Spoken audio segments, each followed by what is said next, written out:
इसे मनुष्यों का गुण कह लें या खराबी, लेकिन वो हर चीज को शून्य से शुरू करके अनंत तक ले जाने की कोशिश करता है। ऐसा ही कुछ भारतीय फिल्मों में अश्लीलता को लेकर भी कहा जा सकता है। जहां 1920 और 30 के दशक की फिल्मों में सीता देवी और देविका रानी जैसी अभिनेत्रियों ने बेझिझक चुंबन दृश्यों की शुरुआत की, ये कारवां धीरे धीरे बढ़ता गया और 1960 तथा 70 के दशक में बिकनी दृश्यों की बाढ़ सी आ गई, जिसमें शर्मिला टैगोर, सिमी गरेवाल, डिम्पल कपाड़िया, परवीन बाबी और जीनत अमान जैसे नाम अग्रणी रहे। इस दौर में राज कपूर और फिरोज खान जैसे दिग्गज फिल्मकारों पर भी अश्लीलता को बढ़ावा देने का आरोप लगा।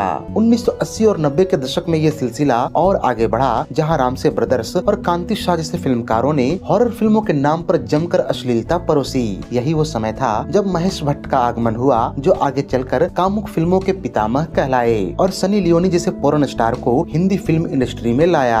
आज के इस बेहद ही रोचक वीडियो में हम इसी विषय वस्तु पर विस्तार से चर्चा करेंगे और जानेंगे कि राजा हरिश्चंद्र जैसी धार्मिक फिल्मों से शुरुआत करने वाली हमारी ये हिंदी फिल्म इंडस्ट्री आखिर लव, सेक्स और धोखा जैसी फिल्मों तक कैसे आ पहुंची। भारतीय फिल्म इतिहास में दिलचस्पी रखने वाले किसी भी शख्स से ये पूछा जाए कि पहली किसिंग सीन किस अभिनेत्री ने दी, तो वो झट से देविका रानी का नाम ले लेगा और बताएगा कि साल 1933 की फिल्म कर्म में उन्होंने अपने निर्देशक पति हिमांशु रॉय को बेझिझक पर्दे पर किस किया था। लेकिन जरा ठहरिए, ये पूर्ण सत्य नहीं है। वास्तव में देविका रानी से पहले भी कुछ अभिनेत्रियों ने ऐसे दृश्यों को अंजाम दिया था, जिनमें प्रमुख हैं ललिता पवार, जो कि आगे चलकर अपने नकारात्मक भूमिकाओं के लिए खूब लोकप्रिय हुई। इन्होंने साल 1922 में आई फिल्म पति भक्त में एक किसिंग सीन किया था, जो संभवतः भारतीय फिल्म इतिहास में इस प्रकार का पहला दृश्य था। अगला नाम आता है अभिनेत्री सीता देवी का, जिन्होंने साल 1929 में आई एक silent film a throw of dice में चारू रॉय नामक अभिनेता को चूमा था। इसी क्रम में याद आता है साल 1932 में आई फिल्म जरीना का, जिसमें अभिनेत्री जुबैदा ने खुलकर चुंबन दृश्य दिए थे। खैर, यहाँ यह जानना बेहद दिलचस्प है कि 1940 के दशक के मध्य तक हिमांशु रॉय जैसे फिल्मकारों ने उस समय के हिसाब से जमकर अश्लीलता परोसी, लेकिन साल 1947 में भारत के आजादी के साथ सब कुछ बदल गया। भारत सरकार अब अपने इमेज को लेकर सतर्क और जागरूक हो गई और इसी के परिणाम स्वरूप आजादी के तुरंत बाद ही फिल्म एडवाइजरी बोर्ड का गठन हुआ, जिसने फिल्मों को सेंसर करना शुरू कर दिया। अब फिल्म इंडस्ट्री पहले के मुकाबले ज्यादा रूढ़िवादी हो गई और साल 1952 में सिनेमेटोग्राफी एक्ट आने के बाद तो फिल्मकारों ने सीधे तौर पर नायक नायिकाओं के रोमांस को भी दिखाना तकरीबन बंद कर दिया। अब चुम्बन और गले लगने वाले दृश्यों के जगह पर फिल्मकारों ने प्रतीकात्मक चीजों को दिखाना शुरू कर दिया, मसलन दो पौधों और फूलों का आपस में मिलना, दो भौरों का आपस में लिपटना आदि। इस दौरान के कुछ अग्रणी फिल्मकार मसलन महबूब खान, के आसिफ, बिमल रॉय और बी आर चोपड़ा आदि ने इस परंपरा को अगले कुछ दशकों तक जिंदा रखा। इनकी इस परंपरा को आगे चलकर शक्ति सामंत जैसे फिल्मकारों ने एक नया रूप दिया और आराधना जैसी फिल्म में नायक और नायिका के प्रेमालाप को बड़े ही अनोखे ढंग से फिल्माया। अगर आपको याद हो तो इस फिल्म के गीत रूप तेरा मस्ताना में जब राजेश खन्ना और शर्मिला टैगोर का रोमांटिक दृश्य आता है, तो कैमरा उन पर से हटकर आग की लपटों पर चला जाता है। खैर, इस दौरान कुछ ऐसे फिल्मकार भी थे जिनके अंदर कामुक दृश्यों को फिल्माने की हनक सवार थी, लेकिन सरकार के आगे अपनी छवि को लेकर थोड़े चिंतित थे। इन फिल्मकारों में अग्रणी नाम है शोमेन राज कपूर का। बहरहाल, समय धीरे धीरे आगे बढ़ता गया और न केवल सरकारी अधिकारी बल्कि प्रधानमंत्री भी बदलते चले गए। अब सेंसर बोर्ड के नियमों में भी बदलाव आने लगे और ए सर्टिफिकेट का चलन शुरू हुआ। फिर क्या था, फिल्मकारों को मन मांगी मुराद मिल गई। अब वो कला के नाम पर खुलकर नग्न दृश्यों को फिल्मों में शामिल कर सकते थे। राज कपूर, जो रोमांटिक और सेंसुअल दृश्यों के जादूगर माने जाते थे, उन्होंने साल 1970 में अपनी महत्वाकांक्षी फिल्म मेरा नाम जोकर बनाई, जिसमें बोल्ड दृश्यों को प्रमुखता से रखा गया। यह फिल्म आज भले ही कल्ट क्लासिक मानी जाती है, लेकिन उन दिनों इस फिल्म में अभिनेत्री पद्मिनी और सिमी गरेवाल पर फिल्माए गए दृश्यों की कड़ी आलोचना हुई थी। कई मैगजीन्स ने तो राज कपूर को गर्म गोश्त का सौदागर तक कह डाला था। हालांकि उन पर इन बातों का कोई असर नहीं हुआ और अपनी अगली ही फिल्म बॉबी में डिम्पल कपाड़िया जैसी कमसिन अदाकारा को बिकनी में दिखाया। दुनिया जिसे अश्लील कह रही थी, राज कपूर उसे कला मानते थे और इसी से वशीभूत होकर उन्होंने 1977 में दर्शकों के आगे सत्यम शिवम सुंदरम नामक फिल्म रखी, जिसमें जीनत अमान ने खुलकर अंग प्रदर्शन किया। राज कपूर ने कभी भी क्रिटिक्स और रूढ़िवादी लोगों की परवाह नहीं की और यहाँ तक कि उन्होंने अपने जीवन की अंतिम फिल्म राम तेरी गंगा मैली में अभिनेत्री मंदाकिनी पर ऐसे ऐसे दृश्य फिल्माए जिसने उन दिनों पर्दे पर आग लगा दी थी। राज कपूर की ही तरह 70 और 80 के दशक में एक और फिल्मकार पर अश्लीलता परोसने का आरोप लगा, जिनका नाम था फिरोज खान। अपने प्रोडक्शन की पहली फिल्म अपराधी से लेकर अंतिम फिल्म प्रेम अगन तक उन्होंने बोल्ड दृश्यों में कोई कमी नहीं आने दी। साल 1975 1975 में आई फिरोज खान की फिल्म धर्मात्मा को कौन भूल सकता है। इस फिल्म में अभिनेत्री सीमा कपूर पर फिल्माया गया एक कैबरे ने खूब सुर्खियां बटोरी थी। पर्दे पर इस कैबरे ने न केवल अभिनेता रंजीत और सुधीर के हृदय गति को बढ़ा दिया था, बल्कि फिल्म के दर्शक भी एक अलग मनोदशा में पहुंच गए थे। ऐसा ही कुछ फिरोज खान के प्रोडक्शन की अगली फिल्म कुर्बानी में भी देखने को मिला। इस बार बोल्ड दृश्य देने की जिम्मेदारी जीनत अमान ने उठाई। जीनत जैसी बला की खूबसूरत अभिनेत्री को पर्दे पर बिकनी में देखना उस समय के दर्शकों के लिए एक अलग ही अनुभव रहा और फिल्म के ब्लॉकबस्टर होने के प्रमुख कारणों में से एक बना।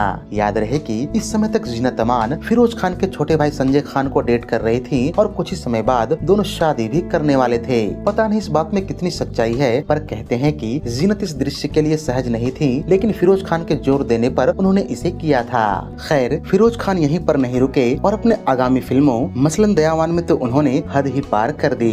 फिल्म में अधेड़ उम्र के नायक विनोद खन्ना और नवोदित अभिनेत्री माधुरी दीक्षित पर जिस प्रकार के कामुक दृश्य फिल्माए गए थे, उसे आज के दर्शक भी देखकर शर्म से लाल हो जाएंगे। कहते हैं कि उन दिनों माधुरी दीक्षित इस दृश्य को करके बेहद पछताई थी और वो इतनी शर्मसार हुई कि बकायदा रोने लगी थी। अगर आपको याद हो तो 1980 के दशक के शुरुआत में रामसे ब्रदर्स की हॉरर फिल्मों ने भी जोर पकड़ना शुरू कर दिया था। इस बैनर की खासियत यह थी कि ये उस दौर के स्ट्रगलर्स को लेकर कम बजट की फिल्में बनाती जो खास दर्शक वर्ग को टारगेट करती।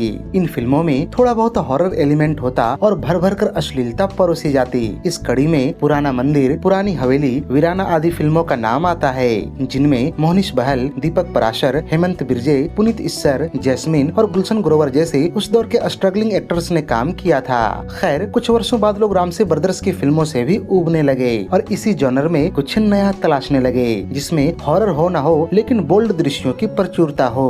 लोगों की इस कमी को पूरा करने का काम किया कांति शाह जैसे फिल्मकारों ने, जिन्होंने काफी कम बजट में ऐसी फिल्में बनाई जिसमें कला ना के बराबर और ठरक भरपूर थी। यहाँ ताज्जुब तो इस बात से होता है कि इन फिल्मों में धर्मेंद्र, मिथुन चक्रवर्ती, गोविंदा, किरण कुमार और शक्ति कपूर जैसे नामी गिरामी कलाकारों ने काम किया।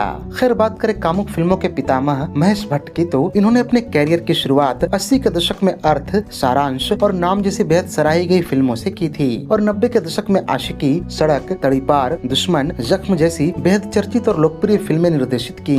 लेकिन साल 2000 के बाद बतौर लेखक इनके फिल्मोग्राफी में ऐसी फिल्में जुड़ी जो इनके वर्षों के साख पर बट्टा लगा दिया। इस दौरान इन्होंने जिस्म, मर्डर, जहर, जिस्म 2 जैसी वाहियात कामुक फिल्मों का लेखन किया, जिसमें उन्होंने बतौर निर्देशक, अभिनेता और अभिनेत्री अपने करीबी रिश्तेदारों मसलन मोहित सूरी, पूजा भट्ट, इमरान हाशमी आदि को काम दिया। अगर आपको याद हो तो साल 2012 में बिग बॉस के सीजन 5 में महेश भट्ट ने बकायदा बिग बॉस के घर में जाकर प्रतिभागी सनी लियोनी को फिल्म जिस्म 2 ऑफर की थी। सनी उस समय तक पोर्न इंडस्ट्री में एक्टिव थी और इसी के बाद से ही वो बॉलीवुड फिल्मों में भी सक्रिय हो गई। आगे चलकर महेश भट्ट के पदचिन्हों का अनुसरण करते हुए एक और दिग्गज फिल्मकार राम गोपाल वर्मा ने भी एक रशियन पोर्न स्टार मिया मलकोवा को गॉड, सेक्स एंड ट्रूथ में लिया और विवादों के घेरे में आए। हालांकि फिल्म इंडस्ट्री में बोल्डनेस को बढ़ावा देने का सारा दोष पुरुष फिल्मकारों को ही क्यों दिया जाए। इसमें एकता कपूर जैसे महिला फिल्म निर्माताओं ने भी भरपूर योगदान दिया, जिसने अपने कैरियर की शुरुआत सास बहू सरीखी सीरियल बनाने से की, लेकिन आगे चलकर लव, सेक्स और धोखा, रागिनी MMS 2, ग्रेट ग्रैंड मस्ती जैसी बेहद बोल्ड फिल्में बनाई।